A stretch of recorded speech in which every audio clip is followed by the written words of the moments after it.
তারপর এলির দুই গালে হাত দিয়ে বলল, ভালোবাসা খুব অদ্ভুত এক জিনিস, বুঝলি? এতে ভুল বোঝাবুঝি থাকবে, তাই বলে কথা বলা বন্ধ করে দিলে কিন্তু সব সমস্যার সমাধান হবে না। তার সাথে কথা বলো, তার ভুলটা ভাঙাও। জানিস তো, ছেলেরা তার শখের নারীর পাশে তার নিজের ভাইকেও সহ্য করতে পারে না।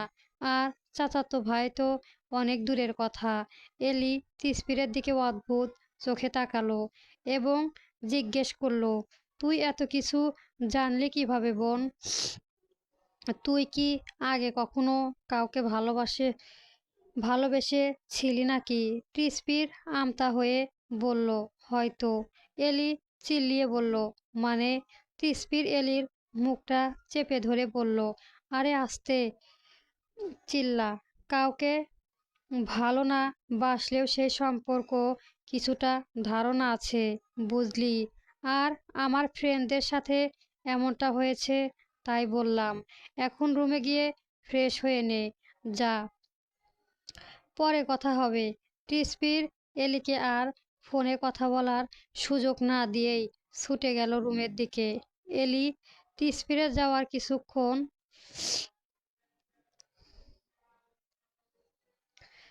তাকিয়ে থেকে নিজেও রুমের দিকে এগিয়ে গেল। এদিকে পার্টি অফিসের মিটিং শেষ করে নিজের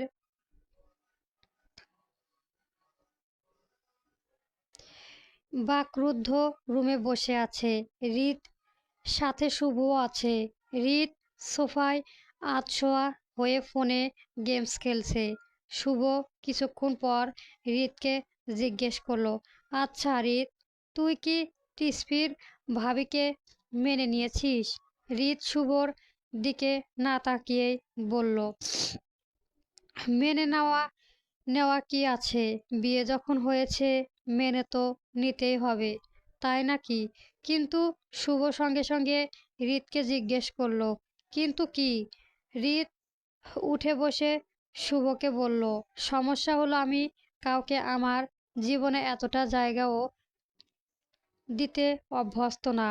রাজনীতি, কাজ, দায়িত্ব এইসব নিয়েই তো একদিন ছিলাম। হঠাৎ করে একটা মানুষ এসে সব কিছুর মধ্যে জায়গা করে নিলে তো একটু অস্বস্তি তো লাগবেই। শুভ মুচকি হেসে বলল, তুই ভয় পাচ্ছিস নাকি টিসপির ভাবিকে কাছে টেনে নিতে? রিত ভ্রু কুঁচকে বলল, তোর এমন কেন মনে হলো যে আমি ভয় পাচ্ছি তা? শুভ এবার হৃদের কাছে গিয়ে বসে বলল, ভয় পাচ্ছিস তার কারণ তুই আগে একবার ঠকেছিস এই ভালোবাসার জিনিসটায়, তাই এখন আর নিজের মনে কাউকে জায়গা দিতে চাচ্ছিস না।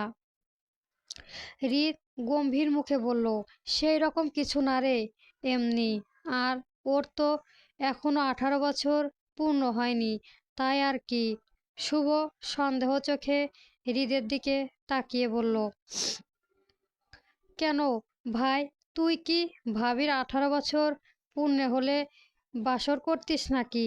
হৃদ সোফায় থেকে উঠতে উঠতে বলল, কেন, তোর কি কাকু ডাক শোনার ইচ্ছে নেই নাকি?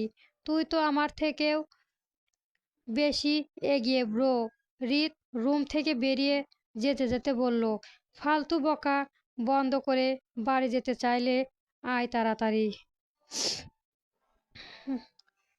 শুভ হৃদের কথা শুনে দৌড়ে লাগালো হৃদের পিছু, নইলে বলা তো যায় না। সত্যি সত্যি হৃদ থেকে ফেলে রেখে চলে গেল। সন্ধ্যা 7টা হবে হয়তো। এলি নিজের রুমে বসে ভয়ে ভয়ে ফোন লাগালো হৃদকে। কিছুক্ষণ যেতেই ফোন ওপাশে থেকে হৃদয়ের কণ্ঠ শোনা গেল, আসসালামু আলাইকুম। এলি শুভর কথায় সালাম দিয়ে বলল, ওয়ালাইকুম আসসালাম। কি করছো? হৃদ, এই তো শুয়ে আছি। তুমি? এলি, এই তো তাড়াতাড়ি আজকে বাড়ি চলে এসেছো। হৃদয়কর, এমন কি চলে এসেছি ভালো লাগছে না তাই। এলি, কোনো কেন, কি হয়েছে? হৃদয়, জানি না, এলি দেখে শুভ ভাইয়ের সাথে তার আমি সবসময় ক্লোজ হয়ে থাকি, আর উনিও আমায় খুব খেয়াল রাখে। আর মেন কথা হলো উনি আমার চাচাতো ভাই, হাত ধরতে পারে। তাই বলে এইভাবে মন খারাপ করে বসে থাকলে হবে? হৃদয় কয় মন খারাপ করে আছিস? এমনকি মাথা ব্যথা করছে, তাই শুয়ে আছিস? এলি সিগারেট খেয়েছো আবার, তাই তো? হৃদয়ের সোজাসাপটা উত্তর, হুম। এলি, যেদিন সিগারেট খাওয়া ছাড়তে পারবি সেদিন আমার সাথে কথা বলতে আসবি। বাই। হৃদয়, আরে আরে, শোনো তো, ফোন কাটলে কি খুব খারাপ হবে বলে দিচ্ছি। এলি, কি খারাপ হবে? হ্যাঁ হৃদয়, দেখো, তুমি আগে হৃদয় ভাইয়ের দূর থেকে থাকা চেষ্টা করো। আমিও এসব আর কখনোই ছুঁয়ে দেখব না। সত্যি, তোমরা ভাই বোন হও ঠিক আছে, কিন্তু আমি শুভ ভাইয়ের চোখে ভাষা বুঝতে পারি একটু হলেও। উনি হয়তো তোমাকে ভালোবাসে।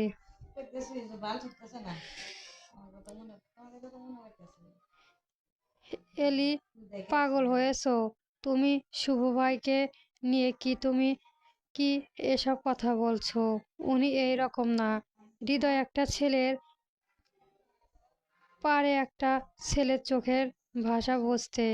আর এই ব্যাপারটা হয়তো হৃদ ভাইও জানে মনে হয়, নাইলে উনার সামনে তোমার হাত ধরার, এক প্লেটে ফুচকা খাওয়া, আবার একসাথে বসে বাড়ি যেতে কখনোই পারতো না। এলি, তোমার ফালতু কথা রাখো তো। হৃদয় রেগে বলল, হুম, রাখলাম, কিন্তু একটা কথা শুনে রাখো, আমার সন্দেহ যদি সত্যি হয়ে থাকে তাহলে তো পরিবার শুভভাইকে রেখে তোকে আমার সাথে কোনো দিনই বিয়ে দেবে না। আর আমার সাথে বিয়েটা না হয়ে যদি শুভভাইয়ের সাথে হয়, তবে বিশ্বাস কর, তোর বিয়ের দিনই হবে আমার এই পৃথিবীতে শেষ দিন। এলি, চুপ করবার কি তুমি? হৃদয়, আচ্ছা, রাখো তাহলে, ঘুমাবো আমি, আমার ভালো লাগছে না। এলি, খেয়েছো? হৃদয়, জানি না ভাই, রাখলাম। হৃদয় আর তিসপিরকে কোনো কথা বলার সুযোগ না দিয়ে ফোনটা রেখে দিল সাইলেন্ট করে। তিসপির একের পর এক ফোন করেও হৃদয়ের যখন সাড়া পেল না, তখন নিজেও ফোনটা রেখে শুয়ে পড়ল কমল মরি দিয়ে। হৃদ আর শুভ বাড়ি আসলো 9টার দিকে। হৃদ নিজের রুমে গিয়ে দেখলো তার বেয়াদব বউটা বিছানার চারদিকে বই রেখে গুনগুন গান গাইছে। চুপটি করে এসেছিস, তার দূরে স্বর বোঝাতে চেয়েছিও, পারিনি বোঝাতে। লুকোনোর কথা, ইট পাথরের এই শহর, গাড়ি বাড়ি, এর বহন খুঁজেছি এমন ভীষণ করে দীপানিতা। জীবন যখন থমকে দাঁড়ায়, স্বপ্নগুলো বৃষ্টি সারা তৃষ্ণার বুকে বৃষ্টি হারায় দীপানিতা। কল্পনারই আকাশ জুড়োনা রঙের লোকের ভিড়ে দু চোখে বুঝেও স্বপ্ন নীর দীপানিতা। তুমি আমার চোখের ভাষা, তুমি আমার সুখের নেশা, তুমি আমার ভালোবাসা দীপানিতা।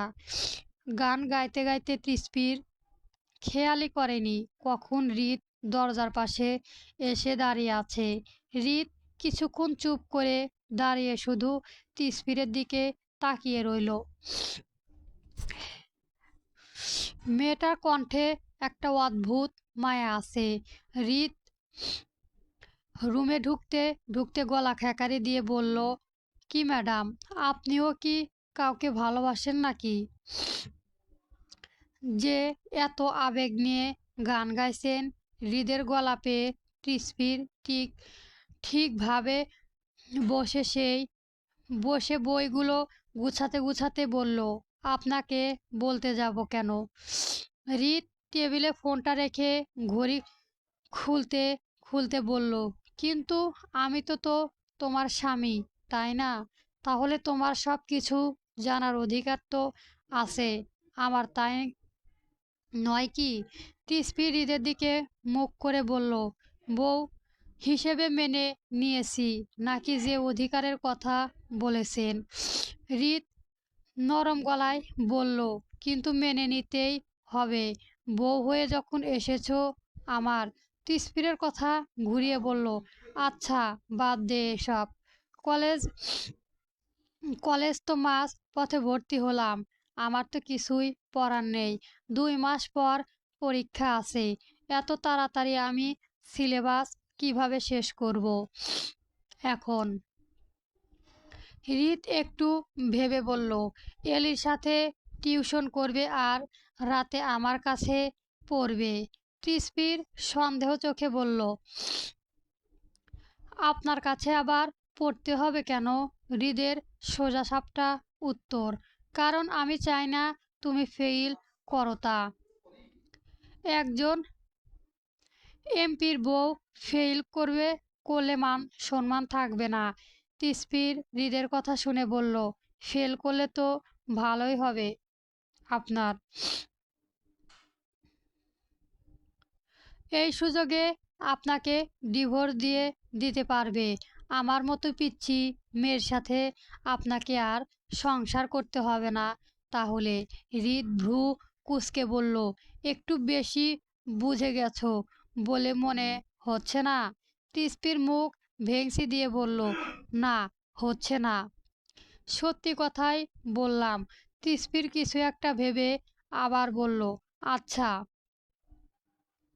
নীলাপু আর অভি ভাইকে তো দেখতে পেলাম না, উনারা কি চলে গেছেন নাকি? হৃদের সোজাসাপটা উত্তর, হুম। কেন? সব দোষ আপনার। কি দরকার ছিল ওভাবে নীলা আপুকে অপমান করার? কত সুন্দর দেখতে আপু। ইস, আমি যদি ওই রকম হতাম তাহলে আপনাকে কখনোই বিয়ে করতাম না।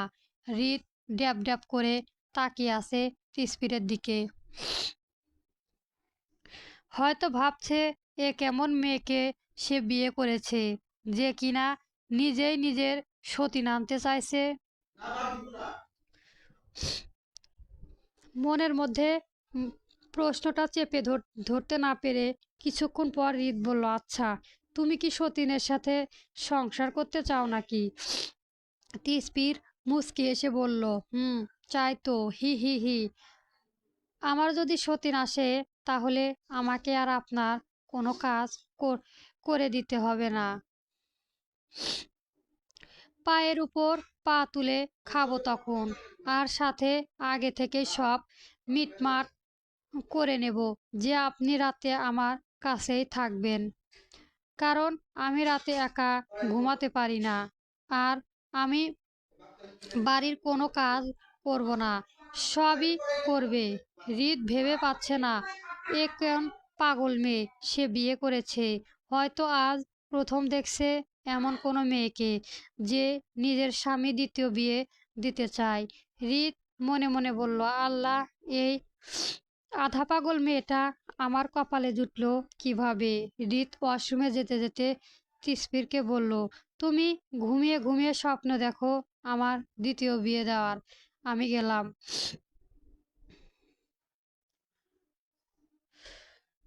শুভ নিজের রুমের দিকে যাওয়ার সময় কি মনে করে এলির রুমে সামনে এসে দাঁড়ালো। রুম অন্ধকার দেখে সে ধীরে দরজা ঠেলে ভিতরে ঢুকলো। শুভ ভিতরে গিয়ে বিছানার দিকে তাকাতেই দেখতে পেল জানালার ফাঁক দিয়ে চাঁদের আলো এসে এলির মুখে পড়ছে।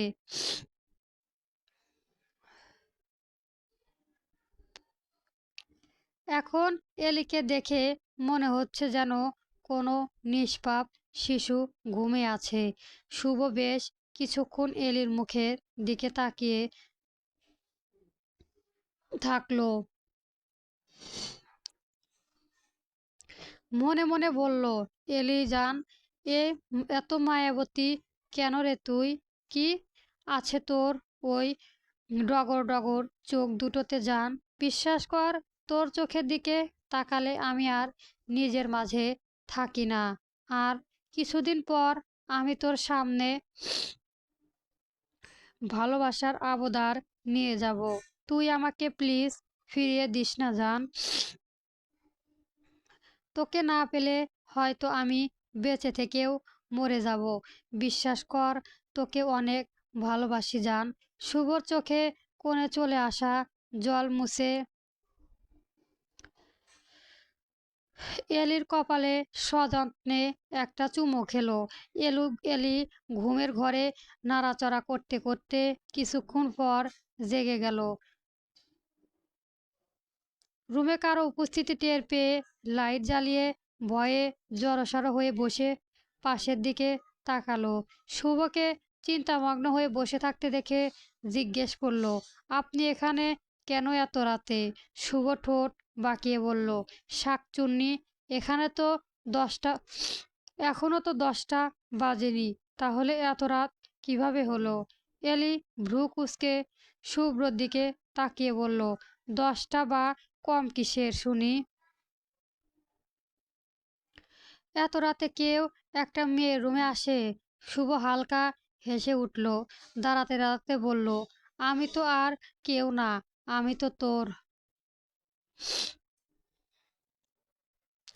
এলি অবাক হওয়ার মতো করে বলল, আমার কি? শুভ হালকা কাশি দিয়ে বলল, আমি তোর না, মানে চাচাতো ভাই। তাই বলতে চাইছিলাম আর কি।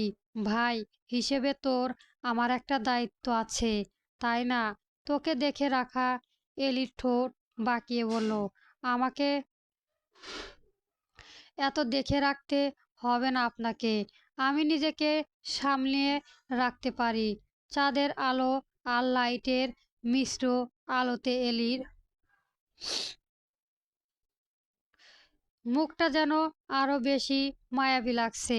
শুভ কিছুক্ষণ চুপচাপ তাকিয়ে রইল। এলি সেটা খেয়াল করলে বিরক্ত হয়ে বলল, এইভাবে তাকিয়ে কি দেখছো এত? শুভ হেসে বলল, তুই আজকাল একটু বেশি সুন্দরী হয়ে যাচ্ছিস নাকি রে? এলি অবাক হয়ে বলল, আমাকে কি আগে দেখতে ভালো লাগতো না নাকি? শুভ মনে মনে বলল, আগে তো নিজেকে দূরে দূরে রাখতে পারতাম জান, একটু হলেও এখন তো মনে হচ্ছে তোকে ছাড়া এক মুহূর্ত দূরে রেখে থাকতে পারবো না। এলি শুভকে বিড়বিড় করতে দেখে বলল, কি বিড়বিড় করছেন এত? শুভ হালকা কাশি দিয়ে বলল, না কিছু না। খেয়েছিস তুই? হুম। আপনি? শুভ বেরিয়ে যেতে যেতে বলল, না, ফ্রেশ হয়ে খাবো। আচ্ছা ঘুমা তুই, রাত হয়েছে অনেক। এলি অবাক হয়ে বলল, এই তো বললেন 10টা বাজে। শুভ মুচকি হাসি দিয়ে বলল, জি না, 11টা বাজতে চললো।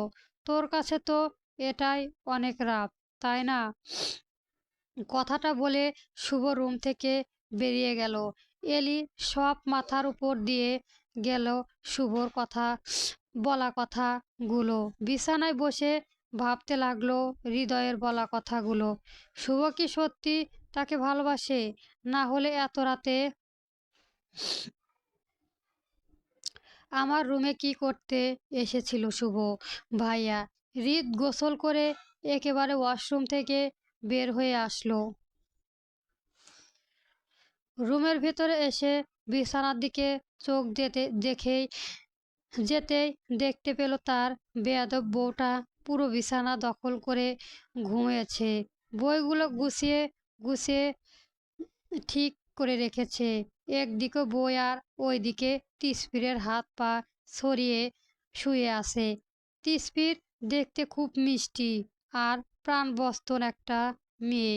মাঝারি গড়নের শরীর, ফর্সা উজ্জ্বল গায়ের রং আর মুখ ভরা শিশু সবল সরলতা যেন তাকে আরো আলাদা করে তোলে।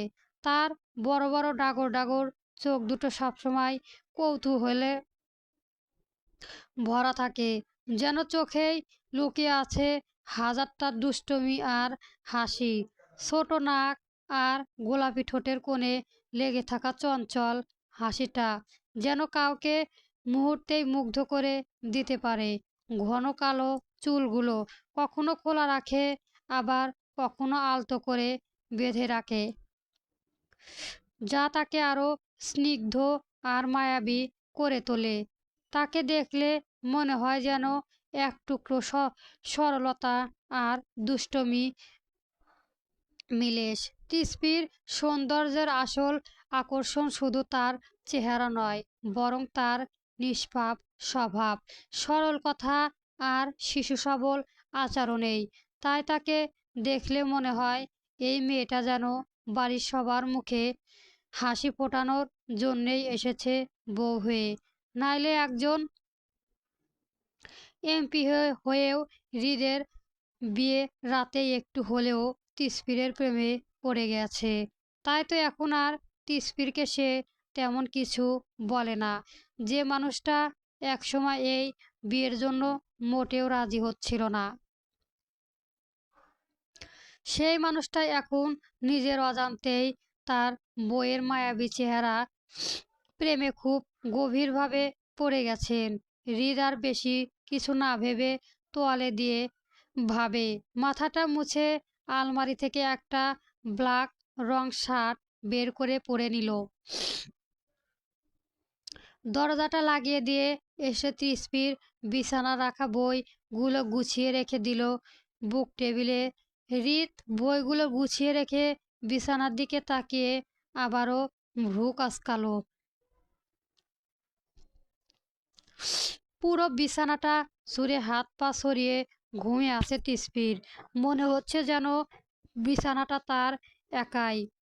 হৃদ একটু বিরক্ত হয়ে বলল, এই মেয়েটা কি মানুষ নাকি ঘূর্ণিঝড়? পুরো বিছানাটাই দখল করে রেখেছে।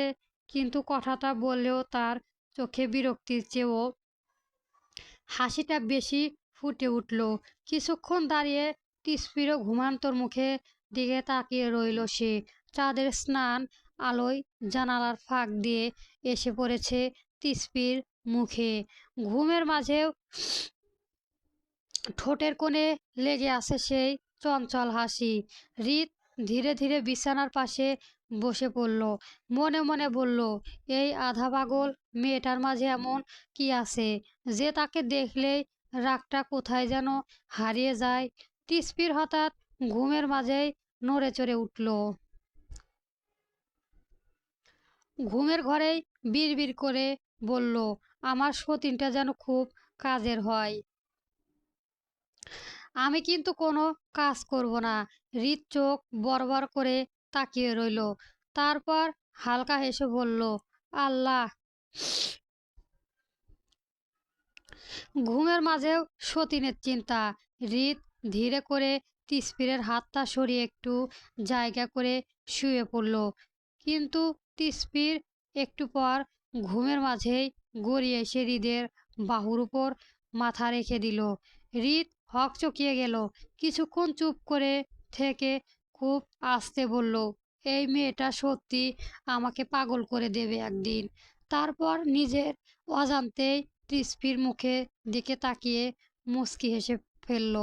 বন্ধুরা, পরবর্তী গল্প পেতে আমার চ্যানেলটা অবশ্যই সবার আগে সাবস্ক্রাইব করে রাখবেন। ধন্যবাদ। গল্প এমপি সাহেবের বেয়াদব বউ, লেখিকা তাসফিয়ান খান আলিয়া। পর্ব 10 থেকে 11 চলবে।